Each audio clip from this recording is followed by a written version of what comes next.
31 फुटला 7 गाड्या पळतायत. सुंदर अशी लढत चालू आहे.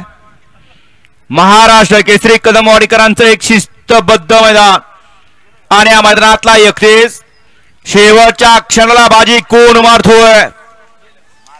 मारली बाजी.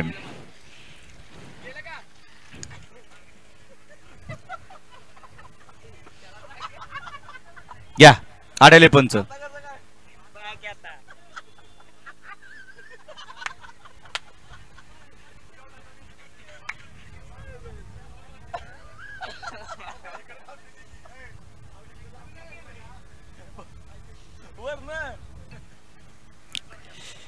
वळवा 32 वळवा गडी क्रमांक 31 चा निकाल. 31 मध्ये सुंदर अशी लढत झाली आणि त्या लढतीमध्ये शेवटच्या क्षणी निकाल घेतला. तास क्रमांक 2 वर धावलेली गाडी बडबा प्रसन्न कुमारी साम्राज्य सोमनाथ शेठ सांगे कॅप्टन व्हान्स क्लब निमसोड या गाडीचा 1 नंबरला विजय बैलगाडी मालका